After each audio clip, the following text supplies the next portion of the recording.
Everybody, welcome to Homies and Houses. Today I am so excited to have Emily Lopez here. She is a broker, an investor, a general contractor, basically just a badass female. And so I'm so excited to have her here. And so Emily, why don't you just get started and just tell everyone your story, where you started, where you're at now. So I was super fortunate when I was very young. So I was 17 years old and I had two teachers who were investors and they had mobile home parks. And they had other stuff too, but that was they had two mobile home parks with family. And this was before mobile home parks were cool and everybody was telling you to invest in mobile home parks. And so I just had them as teachers, and at one point they offered me a job. They would always hire students to do maintenance, and in the summer build decks, paint decks, do maintenance in the trailer parks, and that's how I started working for them. I ended up working for them for all of high school and college and became very, very good friends with them. They're like second parents to me now. And just, they were amazing examples of investing smartly, just hard work and what that could do for you. And I really didn't even think about investing for years when I worked for them. It was just a job. And I went to college, did what my parents and everybody told me to do. We don't care what you get a degree in, just get a degree. So went to college, got a master's degree, don't use it at all. And then I went into real estate after grad school. What was your master's degree in?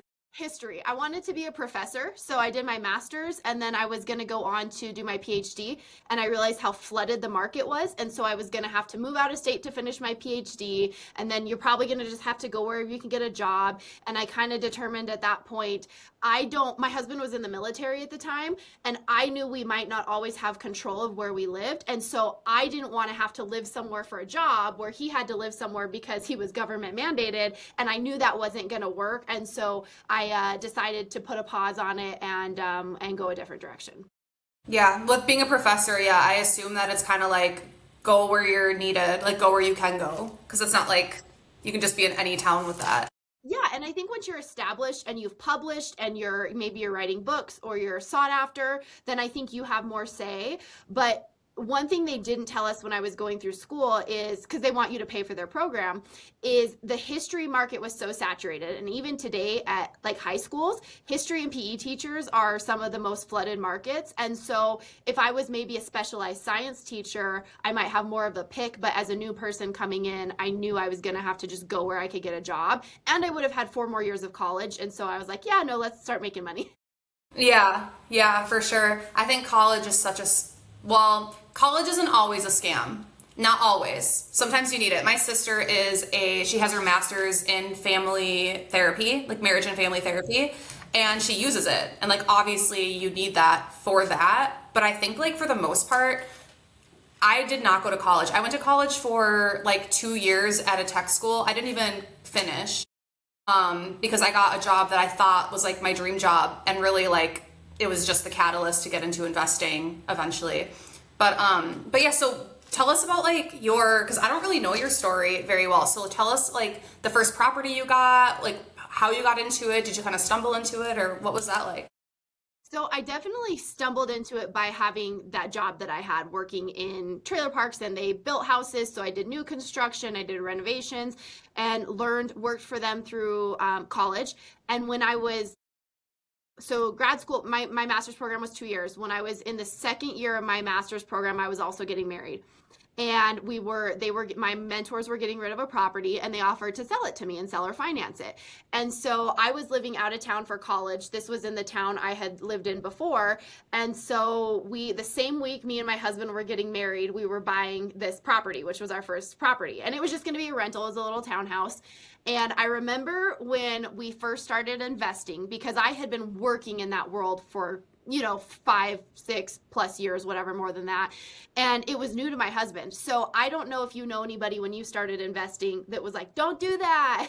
It's the worst thing you'll ever do. You'll lose all your money. It's scary if you're not familiar with it and you don't have an example of someone who did it and made it work, which I had. So I never thought that buying real estate, I never thought this is a bad call or I'm going to lose everything. And I had people telling me like, don't do it. You'll lose everything. And my husband said, I don't care if you want to invest in real estate. I want nothing to do with it. He's like, I hate manual labor. I hate construction. I hate, like, this is not the life I want. And so if you want to do it, I'm on board. Like, we can put our joint money there. I'll support it, but I don't want to be up at, midnight with you renovating a house. And Be your handyman. yeah. So from Yeah. the beginning, that was kind of the deal. Like, I don't want to be a part of this, and we were very clear on rules on that. And so we bought our first property. I was in grad school, and then so it was an opportunity, but I had been watching it, and so we did that. And then over the next couple of years, I had the opportunity to buy one or two more properties from them. And then I started realizing, okay, I want to buy my own properties. However, you have to get established, right? You have to, when you're starting and you're not doing commercial loans, you have to have 2 years of income on tax returns and all that type of stuff. So it was really slow at first. You buy one, you save, you wait a couple years, you buy the other one, and just kind of grinding it out. So really in the first handful of years, we probably only had between like 3 and 6 properties. And then I'd say like in the last 3 years, we, like right now, I think we have like 16 or 17 doors, and that will change because some will sell, some will keep. But for the first years, it was just a grind and a slog to buy that next one. Yeah. Did you ever house hack one? Yes. Or do any house hacking? Yeah. Yeah. So the first house we bought, the townhouse, we actually moved back into that at some point, and it was rental. We had to live in it for a time because we couldn't get a loan for our next property, because that house, we hadn't had it 2 years, so we were making money, but the bank was looking at it like debt. And so they wouldn't give us a loan for another property. So we moved back into that one. We saved. We bought another one. So we went to a next townhouse, and then I bought a triplex. And we lived in one unit of the triplex. And then we rented out the back 2 units. So it was a front house and a back house with an upstairs, downstairs. We lived in the front house. We rented out the back, pretty much covered our expenses, and then we saved so then we could go on and buy the next one. So we did that, and that was one of the best buys that we ever bought. Yeah. I have a triplex right now, and it's just a moneymaker. I just bought it in November, and the mortgage is $1,300 a month, but just one unit is $1,400. Nice. And then another unit, it's only $400, but he's been there forever. It's an older guy on Social Security, and he can only pay the second Wednesday of the month. He pays in cash, and I'm just not going to raise his rent. You know what I mean? Like, whatever. And so he was really scared when he heard someone else was buying it, like that he would lose his place to live. So for now, I mean, whenever he decides to move on or whatever, then I'll do a more appropriate rent. And then the other unit's $850. So I would say that $400 unit covers the utilities. The $1,400 unit covers the mortgage plus $100, and then the other one's $850, and that's all profit. And so, triplex is where it's at. I am so about multifamily. Really? So what is your portfolio? Do you have like a mixture now of like single family, or what does your portfolio look like? Yeah, I think a mixture. So I was actually just talking to my friend at Home Depot yesterday, who's also an investor. I look at different classes in different ways, and this is probably going to vary a lot by your market.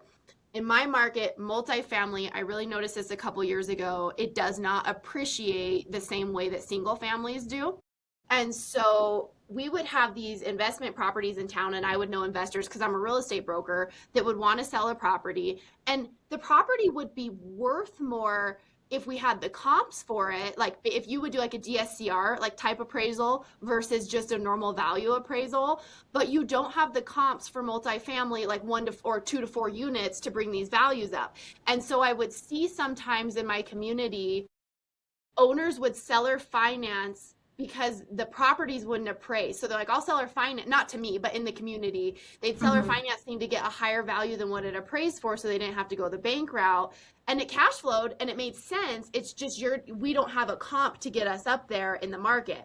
And so I watched that, because I always thought, if something happens to me and my husband has to sell everything, or something happens to me and my husband and my mom has to sell everything and deal with it, it would be much easier for her to offload single families, duplexes, than it would for her to deal with and offload a 20-unit apartment complex. We're watching it right now. sometimes those are worth a lot. It's all based on rents and cap rates and borrowing rates and all that type of stuff, right? And so there's times where you have a multifamily that is going to just sell for a lot lower because of market conditions. Whereas single family, I think, stays a little more stable if my family had to deal with a mess I left them with. And so the first couple things we bought, we have some townhouses, we have single family homes, we have a triplex, we have a fourplex, and then we have four is the biggest. I don't have any, five and above. I would, we just don't. And then single families, though, I feel like, because in my market, I can have a single family that rents for between like 1,600 and 1,800, or I could get a duplex and each unit's going to rent for like 800, but then it's two tenants and it's twice the trouble for the same amount of money. So would I not rather deal with one person? And I know some people like the diversification because they're like, it's rent from two people if one doesn't pay, but that's also twice the headaches, or they made noise through the wall or the ceiling, depending on if it's a side duplex or up down duplex. And so would I not rather have less tenants and less units for the same amount of money? It's less headache. So single family, I think, is a really sweet spot there. And the appreciation I've seen in my single families definitely beats the multifamily. Now the multifamily has some security and maybe a little bit better cash flow on some of them. So I think it's good to have a mix. You have these that are appreciating and you have these that are cash flowing a little bit better. My problem with multifamily is that's what I want for the most part, but then I'm paying, if they're not metered separately, then I'm paying the utilities. Like I have a mixed use space, so 1,700 square feet of office space, an apartment upstairs, an apartment downstairs. And so like I just like pay for, I just have Wi-Fi, and so I just like let everyone use it. So it's like Wi-Fi, utilities. There is also like some noise issues like here and there. Like all my tenants are amazing right now and pretty chill, and like nothing barely happens anymore. But that's kind of the thing with single family. You can be like, I just here's the rent, and then you put utilities in your name, you do garbage, you do all that. Whereas like I have all these added expenses of having everything together, and it does cash flow really well, but can be more of a headache too. That's why for my office space, what I really want to find, and I'm not sure like how to word it when I advertise it, but I want someone who like wants to live like where they work. Yeah. So the apartment downstairs is opening August 1st, and I'm like, I would love someone to rent an office space and then like want to live downstairs, because then it's less tenants, so you don't have like you're managing less people but getting the same. So exactly what you're saying there. But yeah, that's kind of like my single family. The one I have right now, I'm selling. I lived there. I bought it as an Airbnb and Airbnb'd it for like a year and a half, and then my sister needed a place to live. She's my little through big brother big sister. She turned 18, needed a place to go, so I'm like, I'll stop Airbnb'ing it, we can live there together.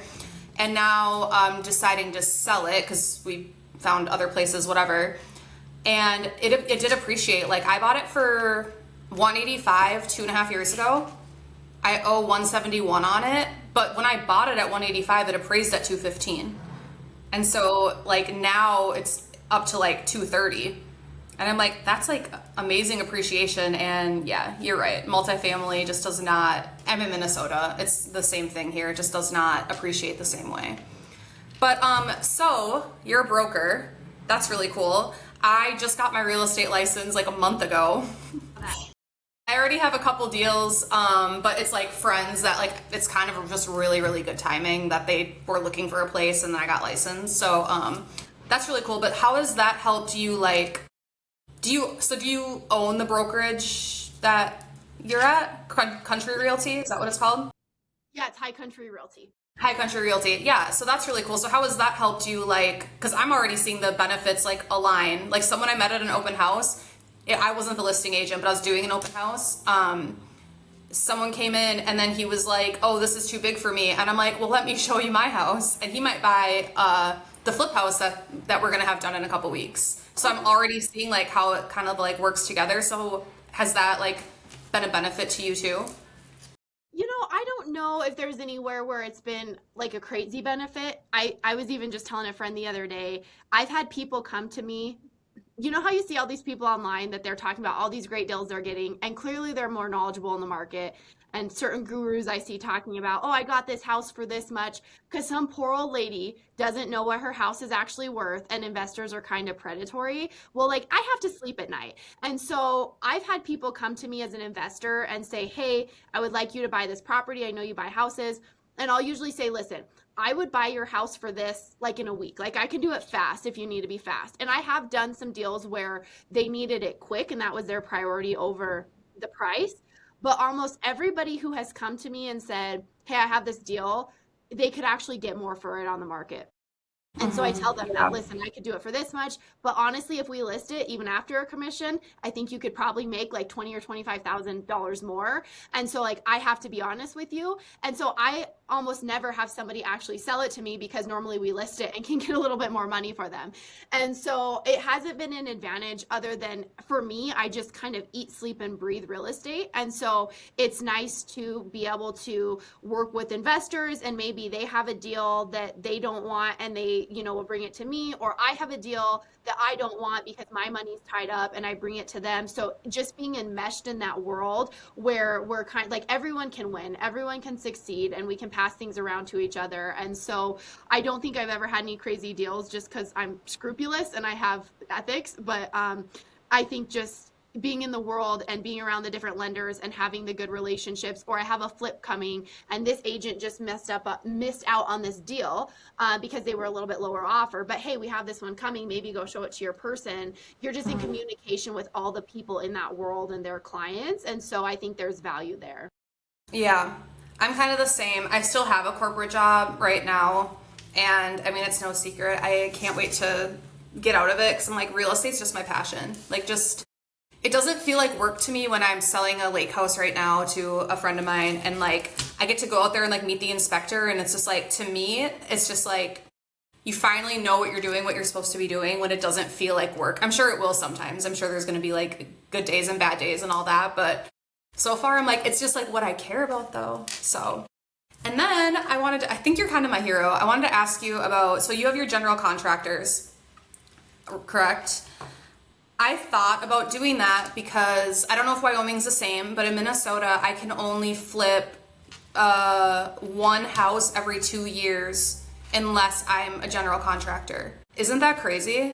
Yeah. Like my boyfriend could like buy one under his name and we could do it that way, but then that's what, two in 2 years or whatever. So, but I buy the general contractors course and I start studying for it. This is like a few months ago.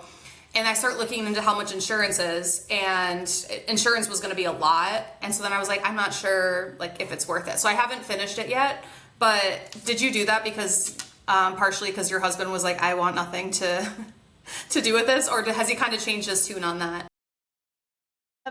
So have you shopped around for insurance? Because when I just renewed mine maybe 1 or 2 years ago, it was crazy and I just found a different company. Have you like talked to different people to see if you can find better rates besides what they offered to you?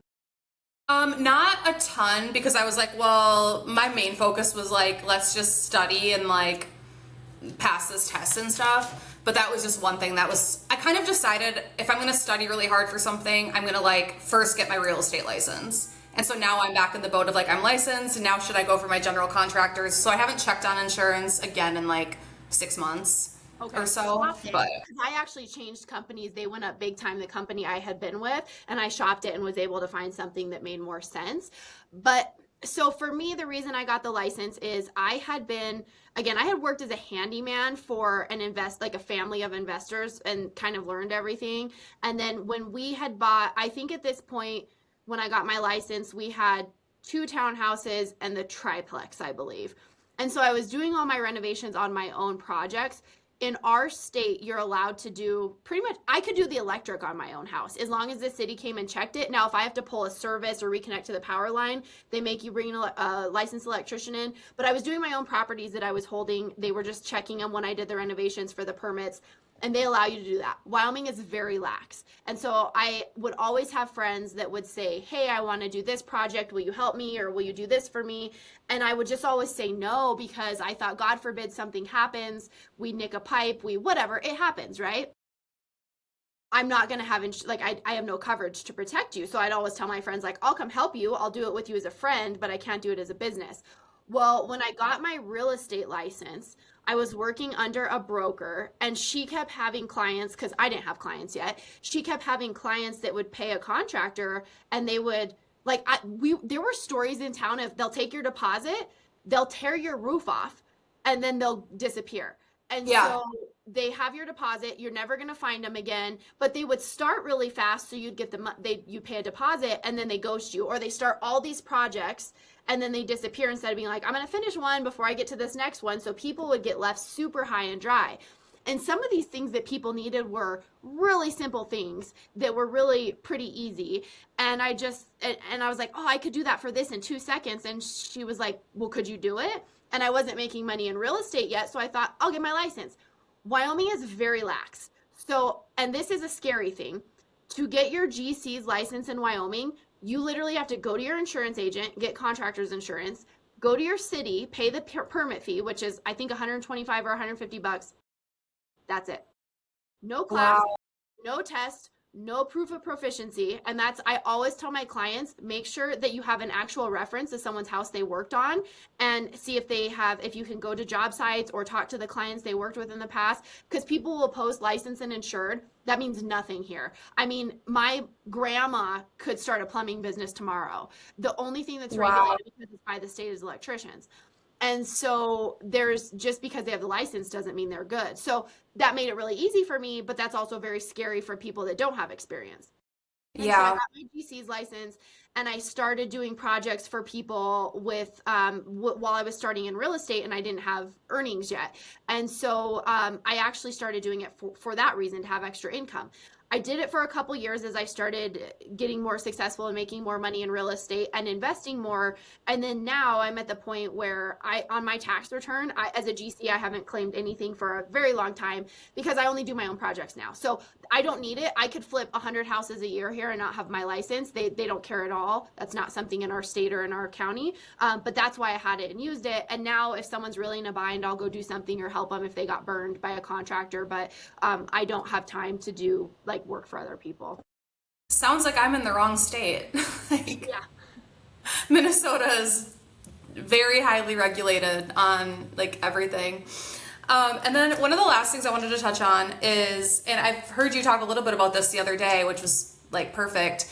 But what I'm finding, I get a lot of messages I'm starting to get more and more messages on Instagram from like beginners or like very, very new in investing. And I've been doing it for 5 years, so I'm still, pretty new. But I hear a lot about imposter syndrome. And so that's something that Rachel and I have been like, kind of wanting to do an episode on. And something you said in the clip I saw the other day was just like exactly how I think. Like, there's nothing different from this person that's doing from me, from anyone listening that hasn't started yet, from you, from anyone listening who hasn't started yet. And so like, if they can do it, like you can do it. And then sometimes I've heard people that have like 1 property or 2 properties. They're like, well, I'm not really an investor yet. It's like, yes, you are. You literally invested in real estate. You are an investor by definition. And so what would you say to someone who is like struggling with imposter syndrome? I think you need to learn in your head that just because a thought comes into your head doesn't mean it's true. So especially, I think people have different personalities. I'm sure we've all met those people that are very confident and they're wrong. Like, you're like, why are you so confident? Like, or like you meet somebody, like, you know how they say never meet your heroes? You meet somebody that you think is really qualified and you're like, well, that guy was a freaking idiot, And so like, just because, like, there's some people that are really confident and shouldn't be, but also there's some of the most competent people I know doubt themselves so much. It's crazy. And so I have to remind myself that when you first have a thought in your head, you can choose to like dwell on it, or you can choose to go, nope. Like if you're a Harry Potter fan, Patronus charm, like block it out, Yep. And so there's things that like pop into my head and I'm like, I'm actively not giving that value because I thought it doesn't mean it's true. And what's that quote that says there's less qualified people than you doing exactly what you want to be doing now because they just had the guts to go for it. And Yeah. so you just have to, don't come in and say you're an expert. Like, I've seen people that have 2 properties and they're like, I'm going to sell you my program about how to be an investor. okay, chill out. Maybe like you shouldn't be doing that, you know? But like, I also think you can be doing it and documenting. Here's my process. I'm learning. Here's the journey I'm going on, and just share your journey if you're wanting, if, because some people, they're nervous about sharing or talking about it. But everybody was a beginner once, right? If you're a doctor, you were a first year med student. And before that, you were getting your first year of your freshman year of your bachelor's degree to even do pre-med, right? And so we all have to start somewhere, and it's being self-aware enough to know I'm here and I'm growing and I'm learning. So yeah, don't act like you're the expert if you're not, and don't mislead people, but you have to do it if it's possible at all. I always think of this. Okay, do you know the story of when was it the 4 minute mile that got broke? Or is it when it was 5? I think they broke the 4 minute mile. Are you aware of that story? No.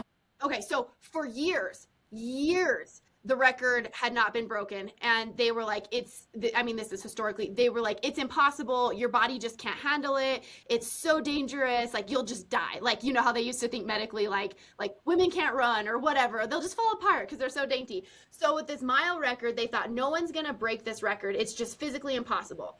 Well, the guy that broke it, once it got broken, like the second guy to do it, did it within weeks. And then after that, everybody was doing it. And so I think sometimes you just have to see that something is possible to realize, oh yeah, I can do that. And then now it's like the standard. Anybody that's elite is under that threshold. If you're not under that, you're not a competitive runner.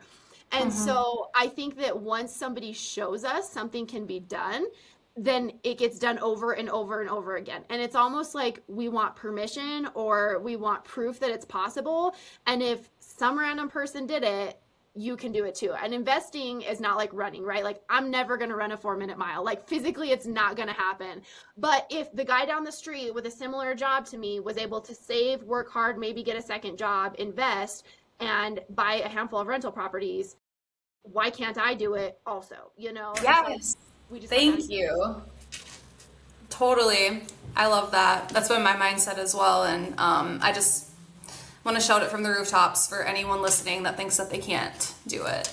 But you have to be willing to do the work, because we were talking off air. There's a lot of people that want to do it. They want to feel like they're taking steps. And as a real estate broker, I will have people that come to me about buying investment properties. They talk about it. Maybe their money's not right. And we're like, okay, here's what you need to do. Maybe get another job to save. Here's what we're looking for financially. And they're always talking about it, But then they buy a side-by-side and an RV and a boat, and they're not saving that money. They're going on vacations. They're not making the sacrifices. So it's possible, but not if you don't make the sacrifices. So you have to decide if you're willing to make them. And if you're not, don't. Like, go down a different path. But you have to take the steps. It's not going to just fall in your lap. Yeah. I posted something yesterday, like how I literally put $5,000 of my own money into this flip house that, like, theoretically should make me, my part, like $41,000 profit at the end. All because I saved, $5,000 and decided to put it into that instead of going to Florida for the 10th time or whatever. So yeah, I love that. Have to be willing to make the sacrifices, and then anyone can do it. So how can people get a hold of you? How can people reach you? Instagram's probably the best. My Instagram is at emily.a.lopez. You can message me on there. That's probably the best place to reach me. I get a lot of junk emails, so I would not say email me. I might not find it. Yeah. Awesome. Well, thank you so much for being on. There's going to be a lot of people richer for your insight, and we will have to do a part 2. Awesome. Thanks for having me. See ya. Yep. See ya.